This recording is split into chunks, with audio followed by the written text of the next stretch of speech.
there, BJ. Hey, good afternoon. I know it's morning there for you, but it's afternoon here now. Yeah. Well, I actually like the late start, but I don't know if it's going to help anybody watch or not. But that's really great that We'll see. We'll I, see. I I forgot in the pre-show to thank Adam for getting me some extra sleep today. So that was Yeah. really nice. But so tell us a little bit about what we're going to do today. Yeah, so we had this four-part series on experienced coaches or experienced players or coaches taking on new things. So we had a Hall of Fame leadoff hitter in John Kessel, and then obviously two All Stars in Dietrich Collins. Um, I mean, she has done everything in the sport. Billy Allen currently doing it, even at the ripe old age of 42, and now our guy hitting fourth, the cleanup hitter is Adam Johnson. Let's bring him on and All right, start so questioning. just to give a little bit of for those, and again, this is a video thing, so you should watch the replay of the live stream rather than listen to the podcast for this one. But the audio kind of speaks for itself. A couple of minutes ago, Adam Johnson served the bullet against Kartskrai. Let's listen to it.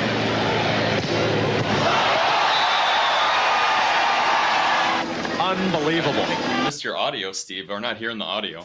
Oh well, life's like that sometimes. We'll deal with the video. The video looked good. The audio sounded great. I'll see if I can dub it in later. But that was sourced from these nice folks at Gods to Ghost, which I discovered this week because of prep for this. And if you want some history, they've done a really wonderful job, and I would highly recommend if you want to learn a little bit about the beach and the history of beach. It's a great place to go. So let's go here instead, and get rolling with Adam. Good afternoon, Adam. Thanks for How you coming doing on. today, guys? Hey, no Very worries. good. I apologize for not having it on earlier, but something came up and had to fit it in. That's the way it goes. We're the same. We were all over the place the last couple of weeks working on people to get on and having people. People are busy. It's the way it goes, especially this time of year. It gets a little crazy. Well, It's been excited a to be here. fun Yeah, it's been a fun couple of days for me going back, and just doing a little bit of background. My wife and I and our friends and all, I did a lot of traveling around to AVP tournaments. We had the Midwest very well covered. Milwaukee is our closest, and then we went to Chicago every year, Grand Haven a couple of years, went to Florida a couple of years. Few of them went out to the big ones, Hermosa, Manhattan, which I never got to, but one of these years. Ooh, that's the one you got to get to. Yeah, Manhattan. Oh, absolutely. Yeah, yeah. So it's been fun for me to kind of relive some of that just from the friends and going back through some of the names. It, as we start talking through this, I mean, there are 100 questions about your history in volleyball. What are your first, now having some rear view mirror view of AVP at that time, the late earlies into the mid to late 90s when you were playing? What are some of the things that pop out to you as the big memories? Whew. I mean, where does it start? I think it started when I was living in Laguna. We'd go watch the Laguna Open, which is one of the longest running opens in beach history.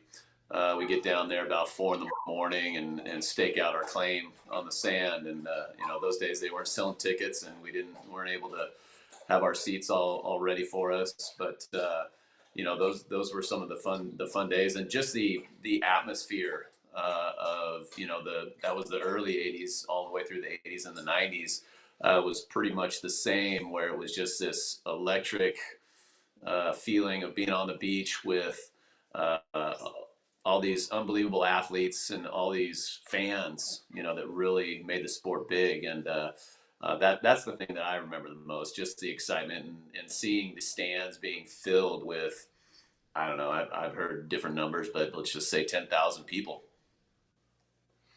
It, it the when we were there, and even in the well-fed Midwest, there were a lot of people in the stands that looked like they could play, and it was amazing to see that many people, that many fans of the sport. That a lot of it, they weren't able to play at that same level, but there are a lot of players that were there and that really fashioned themselves as volleyball players. That was what they did in their spare time. That to me was the fun part, and I think at least at the stops that we were at, it felt like we all had things in common with the players. It wasn't hard to meet with you guys, to stand next to you and talk about a match or talk about what was going on. It just felt really comfortable because we all sort of spoke the same language. Did you sort of have that same feeling? Absolutely, it's definitely not like the NFL or the Major League Baseball or something like to that extent. I mean, we were interacting with the crowd. We come out and watch a game, and people would come and sit right next to us and talk to us about our games and why we did certain things and trying to get some tidbits from us. And it was great interacting with all the fans. I think that's another part of the game that I think is very special compared to other games or sports, I should say. That's Yeah, that'll come back around too as we start going through this conversation. Just a couple of other quick questions. Like, who are some of your, as you were coming up and watching AVP or watching the beach, who are some of your guys, the guys that you were looking at going, wow, that's who I want to play like, or that's who I like to watch? um, it's weird because in I think in all other sports, when I was playing, I played baseball, I played football, I played tennis. I would try and emulate these other athletes in those sports. In volleyball, there wasn't that type for me for whatever reason. It wasn't, as accessible. So I wasn't really, Dodge Parker was a guy that from way back in the indoor days that, I kind of saw him dive one time and I kind of tried to do it the same way he did and learn that way. But on the beach, Andy Fishburne was one of the guys that I really enjoyed watching play. And there was just something about him as a person and him as a player that I didn't emulate, but I think we have very similar games. And he was one of the guys that I kind of looked up to. I mean, they were all right there, of course, but Andy really sticks out. Yeah. There were so many guys from that era, and I remembered a couple of guys. I mean, my favorite. I was a Frohoff fan. I loved the way he played and just his general demeanor. But then I saw Al Jantz came up, Larry Meir came up, and guys like that just nobody would know him today. But some of these Mhm. guys they were just grinders on the tour, and they were good guys to be around. Owen McKibben, another guy that I thought of, and your fellow Trojan, OB. Whenever OB came to town, everybody was entertained because he was crazy. But just thinking about all those guys again was a lot of fun. Yeah, no, I had many years of being able to watch Owen while I was playing at USC together. So that was, and then getting out on the tour. Yeah, yeah, I'm sure. Um, let's just back up a little bit. We asked this of everybody. How did you get started in volleyball? It's a little easier in California, but what was your entry into volleyball, and how did you get fired up about playing this sport over the other choices? Well, being fired up about it's pretty easy. My mom actually got me kind of involved. um, Laguna Beach Volleyball Club, which is still around in Southern California. They had these clinics every Sunday just for people who just wanted to start playing. And my mom was like, "Well, you're not doing anything on Sundays. All your friends are doing this. Why don't you just get into it and see what it's like?" And then she signed me up for the clinics. I enjoyed it. We were right next to all these girls, and I'm not gonna lie, it was love at first sight. I played tennis, and I was a USTA ranked tennis player in California at the time, and I dropped my racket like it was a hot poker chip, and said, "I'm going to be playing this game for the duration." And for me, it was also I think for me personally, I need to be stimulated when it comes to learning the skills of games, and volleyball was not an easy sport to learn all the skills. I mean, passing is probably the hardest skill in volleyball, and that it's just mind-boggling how hard it was, and I wanted to get good at it, of course. So I think that's one reason why I kind of stuck with volleyball, and that's really how I got involved with it. There's always a girl involved, whether it's mom or Well, sister. growing up in Laguna Beach, I mean, when you go to watch these games, I'm not gonna lie, we had probably the best looking female volleyball teams in California. So they go kind of hand in hand. Yeah, you've already mentioned you've played you played a bunch of different sports. We talk about it all the time as coaches. Um, how much do you think that was a part of just development as a player, being able to go in and see the different strategies and everything that other sports offer? Well, for me, it was huge, and unfortunately, today's kid, I could not be a kid today. I would I'd go crazy. I could not start playing one sport at age 8 or whatever and play that for the rest of my life. I just would not have fun.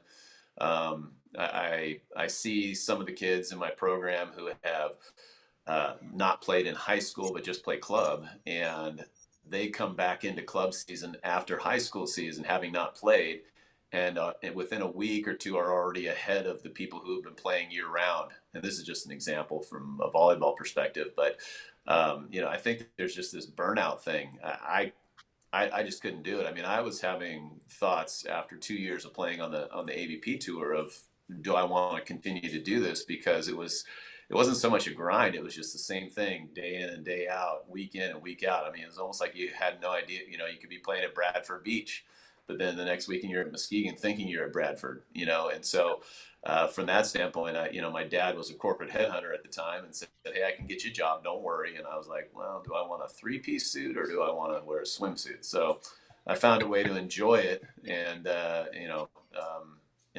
because it was a job, and you had to find out. For me, I had to find a way to enjoy the job, which I did.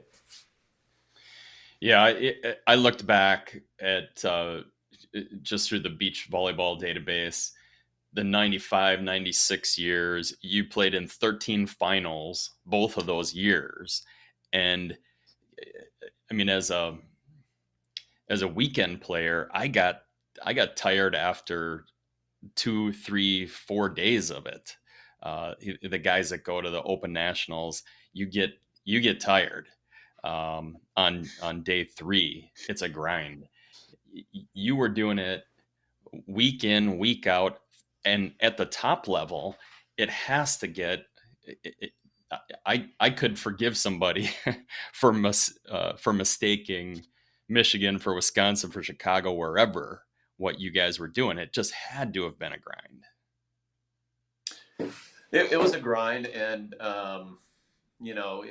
looking back at it, it was just you had, like I said, it was the same schedule. We were playing 2 days a week, not 3, and so depending on where we were, we'd either leave Thursday or Friday, and then hopefully get our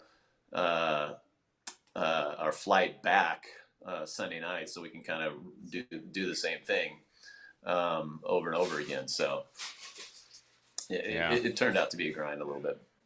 Yeah, you missed the big crowd. Like, do you miss the cheer and the people going crazy for the center court drama. The center court drama. There's a lot of drama on those outer courts too. I think there's more drama on the outer courts than the center court. But yeah, no, I absolutely miss it. I have been involved with some four-man as of late, last few years, with the McKibben brothers and all that, and then been going to some of the AVP tournaments the past few years. So it's always good to get back out there, and I think any athlete misses it, but I'm having a great time when I'm doing my club stuff. I run into people from back in the day and whatnot, and a lot of parents know who I am, so they come up and chat with me. So that kind of that feels good. Do any of the current guys give you a ring once in a while? Hey, what's going on? How do I do this? So is there a thought? No, nobody does that. No, there's been a couple guys that I've tried to help out, and they call, and I have no problem talking with them and giving them my thoughts on things. I tried to call Troy Field about getting some Wilson balls or a good deal on him at least, and he never returned my call. So that's kind of how these guys work these days. We're calling them out now. That's Troy, I'm throwing you under the bus. Yeah. Great. It's good to hear that you're still playing. To give you a little background, I played sand Midwest for a little while. Found out how different a game it was. Enjoyed it till I stress fractured a hip and decided maybe it's time to do something else. But it's interesting to see how much sand play or even grass play, but different play, especially doubles, affects the I coach high school boys and girls, couple different schools. Title I, I don't get club players very much, a little bit, but when I started, 0. And just to see how, if you say, hey, go find a place to play sand, or go play in an adult rec league, where they allow 16-year-olds to play or something like that, where how much development the kids get from those environments versus being in my gym all the time. Well, I always say this, and when I first got to Austin, Texas here, it's been 18 years. But when I first got here, beach volleyball in college was not there yet.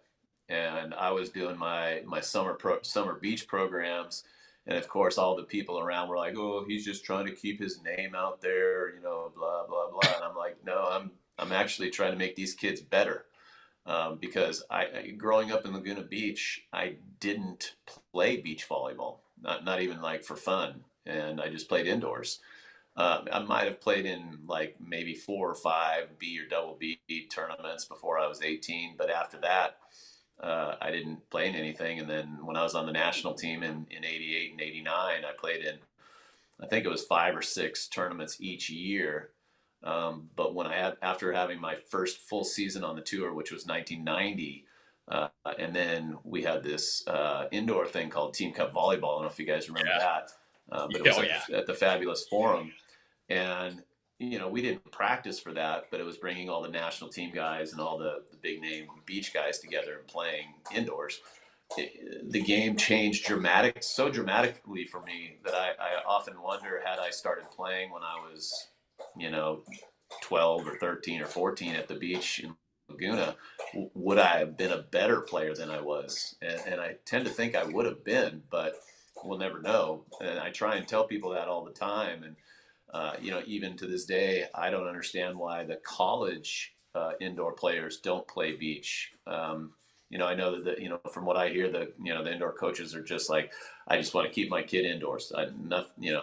That's it. And I think that at least for me, it was an easy once I was able to understand how to play both. It was an easy transition. It wasn't like, oh, I forgot how to play indoor. I've been playing beach for 6 months, give me a week and I'm ready. I'm back in, indoor shape. So, I think it depends on the athlete as well, but I'd like to see more of the college players play both on the beach and indoors. We had a player, this was gosh, this is going back maybe about 10 years or so ago. We needed a sub. There was a guy that we called and, hey, can you come and play indoor with us? And he said, and I've never played indoor before. Like, well, but you're a volleyball player. Yeah, yeah, yeah. He was playing on what they called the Young Guns Tour, which was kind of the minor leagues of AVP. He came in Mhm. and played with us and was just incredible as a player. I mean, he could pass everything, could hit everything. Double block was new for him, but he figured that out. It always felt to me, and maybe I don't know if you feel the same, but a beach player could step into the indoor world a lot easier than an indoor player could go to the beach world. And you kind of did it the opposite. You were an indoor player and went to beach. But what are your thoughts about that transition? But just curious about that. I mean, I can only speak from my perspective. I personally think you learn the skill of the game, volleyball, indoors because it's easier. I think you learn how to pass. I think you learn how to hit and all the above because you're on wood, or at least back in my day that we were on wood. Yeah. And it's much easier to learn the skill. And that's why I think if you look at some of the players who you compare the players who played indoors and beach compared to the ones who just played beach and didn't play indoors, those guys haven't won as often on the AVP tour. So that's kind of where I think it is. But I mean, that's just me personally. Yeah. Well, and you played when you were playing, you played the whole game. You were, obviously a great defensive player. I think you were defensive player of the year one year, AVP, most improved player. Cheers. You were a big hitter. Um, do you teach it the same way? I mean, is that when you're working with your kids now? Are you teaching them the whole thing? I teach them what I know, and the first thing I always talk when I meet somebody new or work with somebody new, I always tell everybody that hey, there's more than one way to play this game, and I can only teach you the way that I know. I said I had some success with it, so it works. It's been proven. So it just depends on what they want to get out of it, and um, but I flat out tell them, even if they, if they don't have aspirations of being a professional, I said, I'm going to teach you how to be a professional. And if you make it there, great. You'll have all the tools. If you don't, at least you know how to train to be your best. What do you think has changed most about let's just study the beach game a little bit. What do you think has changed the most about the game or about training for the game as opposed to 25, 30 years ago? I know a couple of these answers, but I like hearing it from somebody that has seen it from your side. Well, I mean, I can't speak for, I mean, you're talking basically two different games with the beach game now and the beach game when I played or before. It's funny. I work with a lot of the guys who are trying to be on the tour around here. And the first time I ever worked with them, we started doing warm up hitting where I just, toss the ball over and, have them pass and hit. And, I say, okay, we're going to hit 25 balls each. And they're like, what? 25 balls? I'm going to be tired. I'm like, we used to hit like 100 of these before. So, that's what we did. I was able to play the new game in 2005 when I came back, and I had meniscus surgery on my knee in December, so I wasn't able to get my full normal 16-week workout in before the season started. And when I did play, when I first started playing in March, I didn't feel real out of shape. I mean, I was going, sometimes only playing 3 matches with this quick scoring and all that kind of stuff. But it really didn't affect me. I wasn't tired. So, for me, of course, I'm going to say I played in back-to-back hour and a half, hour, 45-minute matches, and you've got 20 minutes before you play the next one. So uh, the game now has changed. I think the side out game, and I like both. Don't get me wrong. I'm not saying, oh, old school is the only way. Side out scoring is the only way. It's just it's the new way. So you have to figure out a way. Whatever it is, you got to figure out a way to win. Period. In the side out scoring, I think it was more of a mental game because you could have who's going to make the first error. Simple as that, and who's going to be able to score on that. So. The perfect example when Jose and I played Karch and Kent in Chicago. I think it was like 96 or 5. I can't remember. I think we lost 13-11, but we had 19 missed serves. You play that game, today's game, that's a game right there. It's over. It's not even started. We were right there. So there's two different, it's two different games now. And I think today's game is a lot faster, and I don't think you have to be in as good a shape, but I'm sure these guys are. Yeah, that's for sure. So you have a lot of young athletes now that you're working with. As you train them, you've had obviously some great coaches along the way. On the beach, we tend to, certainly at that time, we were coaching ourselves or being mentored maybe by other players. But how much do you rely on what your old coaches or your former coaches were saying to you, as opposed to what you're learning today about players? I mean, are you still doing drills that you were doing back then? Are you looking for something new? How do you handle that training regime? Well, I definitely, this game hasn't changed dramatically by any means. The skill is still there. The mindset is still there. I think nowadays the athletes are taller, stronger, faster, so they're able to do different things. A perfect example would be, and I dream about this too often, but when I played in college, we didn't have a back row attack. And when we played, when we played and we used to play 3-on-3, 10-foot line back row in practice all the time. And when in 1986, when we played Pepperdine in the finals, I served match point at 14-11, I think it was, or 14-12, and I never saw the front row again, and I never got set out of the back row. And I had hit in that fifth set. I was hitting 7-7-7, so I was on fire. And I think that, had I been able to hit out of the back row, who knows, we might have been able to do some more things, but it just wasn't even a thought at the time. And I think you see the transition of the games, just like on the beach. In my 10 years of playing on the beach, I don't know that I saw an over on 2 as a shot, not as a hit, not as an attack, but a shot like they're doing now, or over on 1, maybe a handful of times.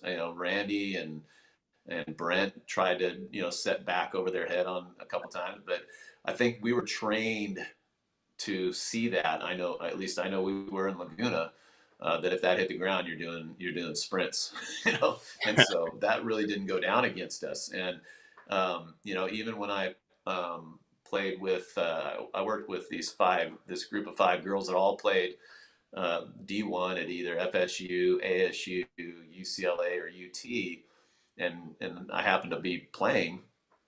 And one of the girls hit it over on 2, and I picked it up and put it down. And I looked at her and I said, don't do that again, because it's not going to go down against me. It just won't. And then so she did it again later in the game, and I hit one at her. I didn't hurt her or anything, but I told you, it's not going to go down. Does it go in one ear and out the other? So don't try that against me. But I think that whether she wanted to really try and get it down against me to catch me off guard or not, who knows? But I think today's athletes definitely different than when I grew up, and just all that we have to watch out for and say and all the above. So, but in terms of the way that I train, I train the way that I train. I don't think there's much difference. Sure, there's some new drills that have proven that the kids like and are successful in practice. So, I try and look for new stuff. I mean, it gets old doing the same thing over and over. With Texas getting serious now about beach, picking up Stein, and they've obviously picked a great coach. Are you starting to see the effects of that yet? I mean, you're very close to where he's working. I would think that people are really starting to pay attention to the beach game in Austin and around Texas as well. I was just curious how that was going to change the landscape down there. Well, I think it's going to change it dramatically, but from what I've heard over the past 5 years, that you know, next to California, Texas is the number one recruiting, area in the country for beach volleyball. So I think this is only going to help grow that even more. So I already know that a bunch of the girls that I worked with that were playing at UCLA are now playing at UT. They're coming home, and they're able to do that. So I think that's a neat thing to have these kids who actually live in Austin and actually play at UT. I think it's going to help the sport, help the kids around here for sure. Yeah, I'm waiting for the Big Ten to pick up on it. There's been some little bits of it. Nebraska played a beach season. It's going to take Big Ten money because they're going to, if anybody from the Big Ten is going to play beach, they're going to have to build indoor facilities so that they can compete year round. It's you don't think so? No. No, I think that they'll have to do that. There's a facility in town here that opened up a little over a year ago. It had two indoor beach courts, which is great. And I think it depends on what you're trying to accomplish, but if you're going to be playing indoors all the time and then coming outdoors to play, you're going to be in for a rude awakening, with the wind and the heat and all that kind of stuff. Although these kids don't really play nowadays, their season's done in May, so it's not really hot yet. So they don't really understand what heat is. But yeah, I mean, you definitely would have to have an indoor facility, or at least a covered. I mean, in a perfect world, I'd love to have a covered facility that has canvas drapes on the side, and you can open up the top roof if you could when it was nice out and play. But when it's snowing out, it's hard to play. Yeah, you're telling me. We're in the middle of December and we're thrilled because it's still been in the 40s. I was just about to say 40. You guys are probably excited. Hey, this is nice. I mean, I think the equivalent of, I think Phoenix is the place to come for your equivalent of altitude training on the heat. And I was even out this morning working out with a group, and it was kind of in a shaded area, and it was 47. It was chilly, I'm not gonna lie, but once the sun came out, it felt pretty good. Yeah, for sure. Your Texas bunch is off to the Final Four. I think Wisconsin and Texas play. I'll be headed down there. It'll be fun to see that matchup. How do you still follow the indoor game? I mean, most of us that are volleyball fans follow anything that says volleyball, but how much do you watch indoor as well as much as you're training with beach? Probably not as much. If it's on TV, if it's on, a channel that I happen to have, I'll sit there and watch it. I think I saw, who was it? Texas played. Who did they play in the first round of the 16s? Yeah. Can't remember who it was. Yeah. But I watched that. It happened to be on ESPN, and I just was there watching. I don't go out of my way to watch it.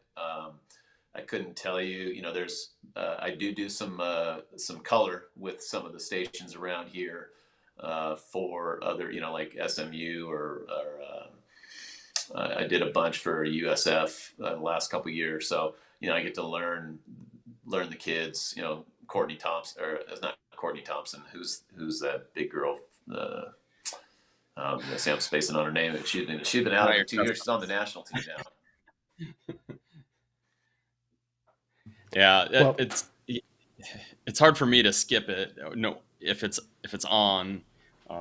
We were buying subscriptions last week so we could watch, and this weekend, obviously going from 16 down to 4 was an exciting time. I really enjoy, one of the best times a year for me is on the same weekend. Women's beach championships are the same as the men's indoor Final Four. That's an exciting weekend. I wish they would split them so that it wasn't all the same weekend, but that really is an intense time of year when that's all going on.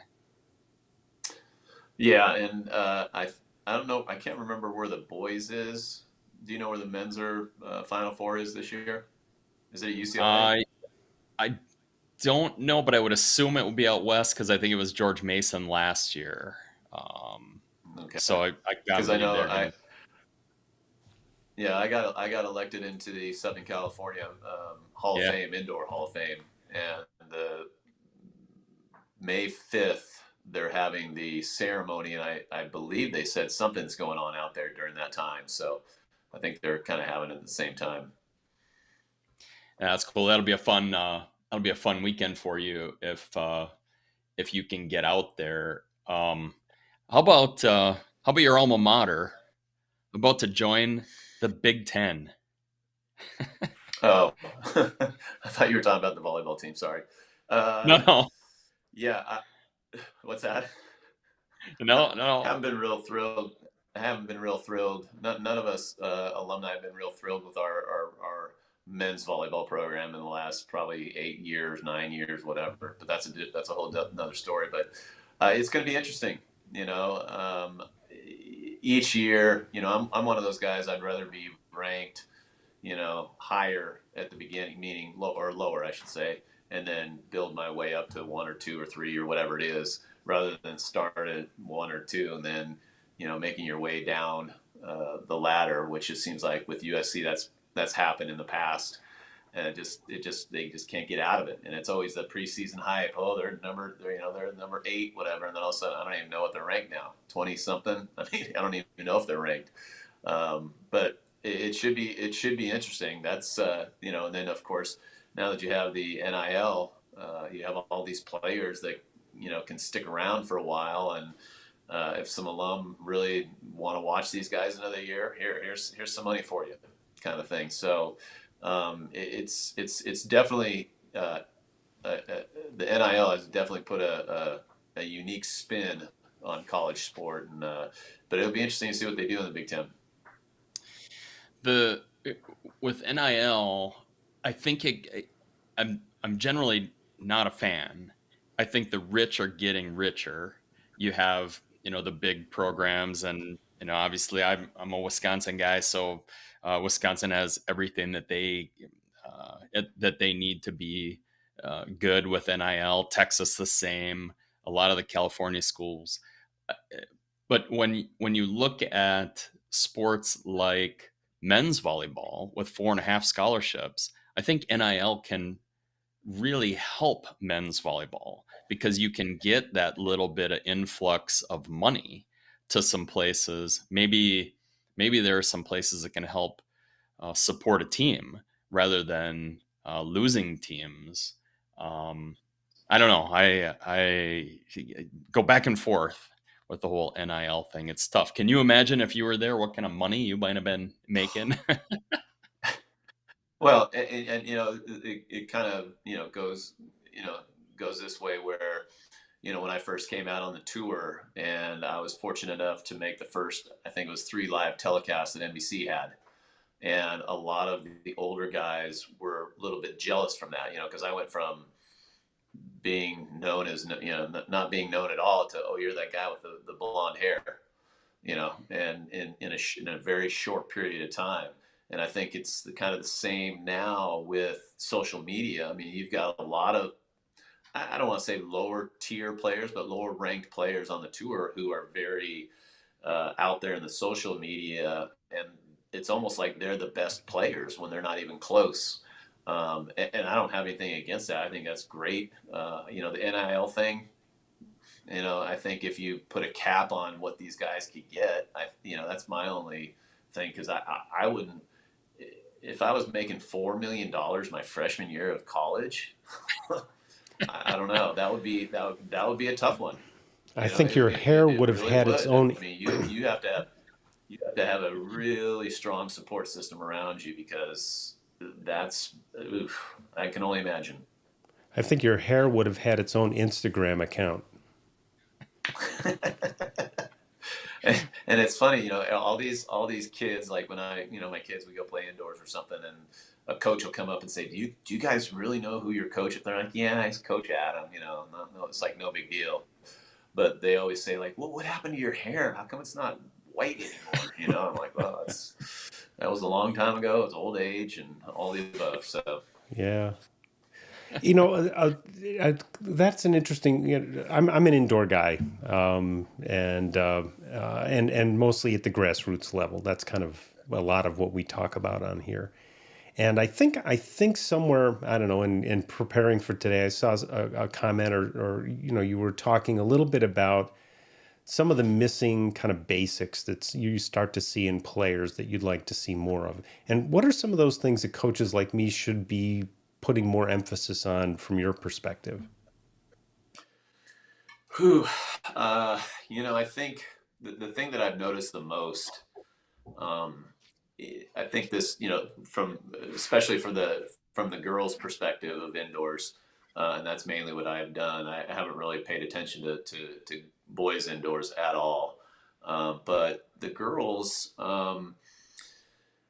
it's there's because this business, and it's a business, has grown so dramatically in the last 20 years. You're just seeing so many new coaches come in to coach who have never played the game, but watch YouTube channels or do whatever, and are good coaches. I'm not saying they're bad coaches, but they don't know the really fine little aspects of actually playing the game.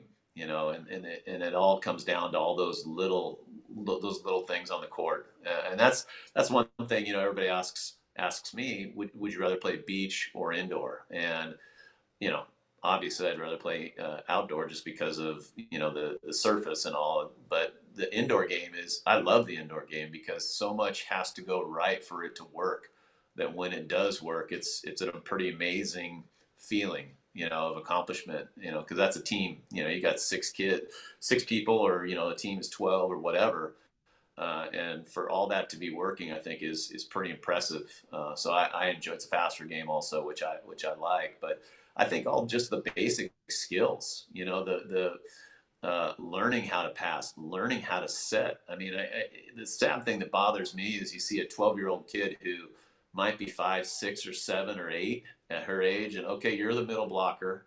We've got little Susie over here who's 4'11". She's going to be the libero. You don't get to touch a ball in practice, and it's just. I mean, I'll give you another example. There was Perry was her last name. I can't remember her first name right off the bat, but Jim McLaughlin, who you guys might know, coached at. He's a good buddy of mine. Was coaching at University of Washington at the time, and I'd go up and watch his practices because I just wanted to learn. He's a great teacher, and he had this Katy Perry. It was not Katy Perry, but Perry was her last name, and she was a girl that I knew from Austin, who played at Austin Juniors and played middle blocker her entire life. But she got to Washington, and Jim wanted her to be an outside hitter. And her freshman year, he had her like in the corner, and he's just tossing a ball to her like you're someone that's never played volleyball before. And she would pass it back to him, and I'd ask him afterwards. I said, "What are you doing over there?" She goes, "Well," he goes, "Well, she's going to be an outside hitter for me. I need to teach her how to pass." And they didn't teach her how to pass, because she played middle blocker her entire career. So I personally, that's something that Laguna Beach Volleyball Club did with us. It doesn't matter how tall you were or how small you were. You learned how to do everything. You learned how to block. You learned how to play defense. You learned how to pass. Learn how to set. I mean, it's kind of sad that you can't see a middle blocker now in college on a broken play set a ball outside with their hands. They're too afraid, or they just can't do it. Or so many times it's funny but sad. I see the setter come in and just shimmy him and push him from behind out of the way, like, and push him to the floor. So those kind of things, those little, I call them little things, but those little things add up. So I think just teaching the kids how to play, just learning how to play the game. That's all. Yeah. I think that's a big deal. Sadly, I see referees, when they see a middle go to set, it's going to be a double. It doesn't matter if it's clean. I mean, I'm overstating for effect, but they expect a middle not to have those skills, and that's kind of sad. Well, and not only that, but when you do have referees that are very different with their calls, like some referees will let everything go and others won't let anything go. It's like, I feel sorry for when the kids the teams that were playing with the referee that let everything go, all of a sudden go to a referee that won't let anything go, and they get called all the time. They're like, well, what are you talking about? I've been able to do this for so long or whatever. And now you're telling me it's wrong. So, if there was, the referee is a whole different story. I mean, we trained for that. Yeah. When they came out with that, that incidental net rule back, I don't know how many years ago that was. I mean, I asked 3 different referees what their definition of it was, and I got 3 different definitions. So, you touch the net, it's a net. Just stay out of it. Make it simple. But oh well. Yeah. Well, we don't want to be ripping net stands down. We won't bring up that video. Well, there are little skills that are little things that we used to do. I mean, my example I give to the kids is like, you could probably reach out with a palm and smack the ball clean. By the way, just knock something over here, and smack it and that didn't count today. I said, you go open hand when I was playing. It doesn't matter. It was going to be a lift or a prolonged contact, regardless. I know exactly what you're talking about. And I said, so we learned at the back of our hand. They wouldn't call if I threw the back of my hand out there. That would work. And I don't see that anymore, except on a pancake. And that's fine. But I think it is interesting. I walked into my gym with my boys, open gym stuff we're doing, getting ready for the season. And I just said, look, you're all doing everything. By the way, whoever's the best passer when we get into the season is probably going to be playing outside. But, we need that. And hopefully they do that, but I need to teach it better. So anything that you're seeing as kind of systematic about coaches on the indoor side be great. And I think, have you been coaching? I'm just kind of Googling stuff. Have you been coaching young kids too as well lately? On the indoor side? Yes, I have. I mean, I coach all. I've coached, 12s to 18s. Mm-hmm. What would you advise the young kids coaches? Last group I had were 13s and 17s, or 18s. Sorry. One of my opening questions I forgot to ask is, I mean, we talked about this a little bit before. You've done kind of everything in volleyball. What makes you still want to work with 13-year-old kids? What is it about that that's, and I know what it is for me. I think people need to hear what we as coaches see in it. So what is it for you that draws you into coaching? Well, I mean, I'm one of those guys. I want to give back to the sport that gave me so much. And if I can, get ahead of 1 out of 10, 13-year-olds, for instance, I've done my job. I'm trying to get into some, good thoughts into all 10 of them at the same time. But, realistically, not everybody is at the same level and will be. I was one of those guys that when I was involved with it, whatever sport I was involved with at the time, whether it's baseball or tennis or, soccer, I was watching that sport a lot. The kids nowadays, when they, for example, they go to, Lone Star Classic is a big tournament for us. And, I've always had my top teams play in the open division, and we get hammered. And it's only because, we need to get better, because I'm not getting the first, second, third choices of all these, programs in town, because my program's not as big.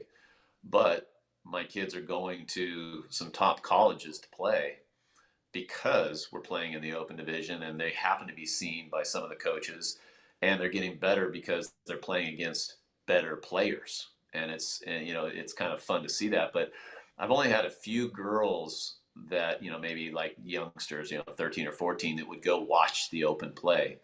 Whereas I'd say 80% of the team would go shopping. You know how those things have all the clothes and everything. They just go shopping, and they're not really thinking about that. And I think that maybe because, at least what I see in today's athlete, again, I'm talking about girls, is not that vision of maybe the long term wanting to be, in playing college or play past that. I didn't know when I was playing in high school, I didn't know I was going to play in college until, someone offered me a scholarship. And then I was like, Dad, what is this? And they go, well, these guys want you to come play at their university, and I'm not going to have to pay for it. And then we started sending out letters then. Nowadays, it's kind of like, at age 12, they maybe UT's coach is walking by, and all the girls are looking, oh my gosh, there's the UT coach. They're looking at me. I'm going to get a scholarship. Oh my gosh. And it's just a different dynamic than what I grew up in. That's for sure. It's all out there, the social media, everything's out there. And I don't know if that's good or bad, but I just don't see as many kids like so passionate about the sport. And I think that's one thing that I try and, instill in these kids is the passion is you got whatever you're doing, at the time, whether it's school or volleyball or soccer or whatever you're doing. A lot of these 13 and 14-year-olds are playing, their middle school sport as well. And I tell a bunch of my kids who do track, I say, stay away from hurdles. You might hurt yourself, but I'd love them to. I don't have a problem with these kids doing other sports, and they say, well, I'm going to be late to practice, or I'm going to be late to the tournament. I go, if you're good enough to play, I don't have a problem with it. The other parents will, because if they're late to the tournament and they're better than their kid and they're still playing, they get upset. And that's the other thing that, I've run into over the years with this club sport. I'd love to have 11 players on the team. Nobody wants that. They want 9. And I can tell you, even when I do have 12 players on a team, there's always going to be an injury. There's always going to be sickness. There's always going to be, I've had 12 on a team, and I've had 7 do a tournament one time. That's pretty crazy, but it happens. So I think just trying to instill the passion in these kids and having them be able to, when they grow up and have families, or just stay in touch and say hi. And, if I, made an impression on them, I think that's part of my job. I feel pretty good about that. Yeah. The numbers are challenging. My peak was 15, and that was interesting. But that actually went pretty well, and mainly because I set expectations with the girls and the parents early on. And it was that kind of thing where, you'd have 3 or 4 kids missing, and you're sitting there trying to maybe play some 6-on-6 or 4, even 4-on-4 some nights. And that's, I think coaches kind of tend to go, oh, I want, I want a small team.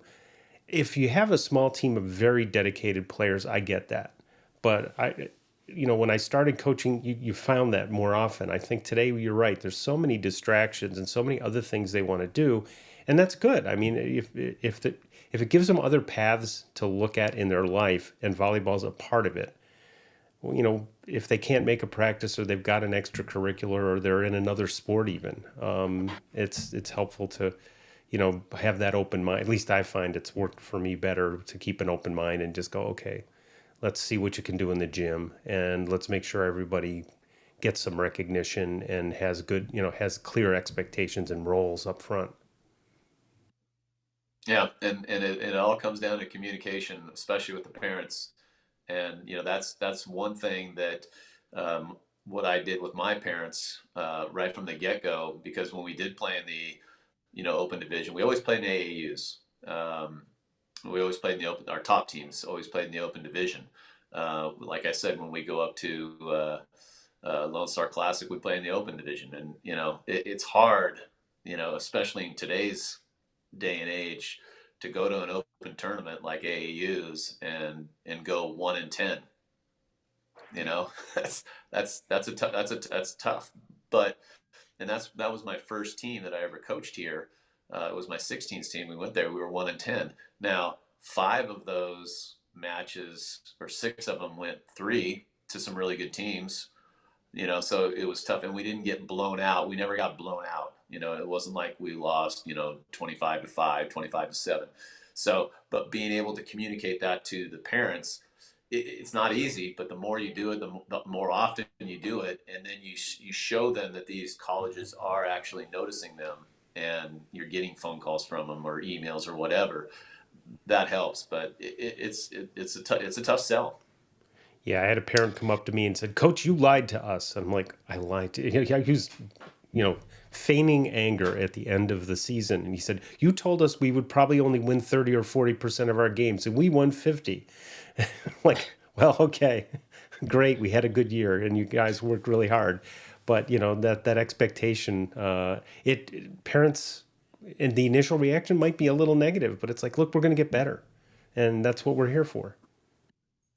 Well, perfect example of that is, I had a middle blocker. She was 15, and she was a goofy foot approach, right? So she can only hit the cutback shot. That's all she could do. She couldn't hit to that left back. And I went over to their house with the parents, watched film of her for 2 hours, which is rare that I even do stuff like that. But I like the kid, and I said, "This is what you need to do. You need to, just do. You have to change your steps. You got to get away from the goofy and be normal, so you're able to do this, and this is the reason why." Especially as a middle, and she was 6'1". She wasn't the fastest thing, but here comes her 18th season, and the parents are like, "Well, where's her scholarship?" You said, and I go, "How's her goofy foot approach still after 4 years?" What do you expect? I told you, and so, those kind of things, those are tough. Those are tough pills to swallow, but I try. All I can do is tell them what to do and how to do it, and if they don't do it, then that's on them. We had Tom Sorensen on, and he talked about he was goofy, and one of his coaches, and it was his junior or senior year, he said in high school, and said, "Hey, look, you got to change this immediately." And that set me off on a path of, I went and asked a whole bunch of players from 12s all the way to college players, did you ever switch? Um, were you ever goofy footed? And I found it was around a dozen people. Um, Guy I always wanted to talk to was Partee. He was goofy and switched when he was on the national team. But everybody said it took about a month. Like, it took a month of hard work, but after that month, it felt normal.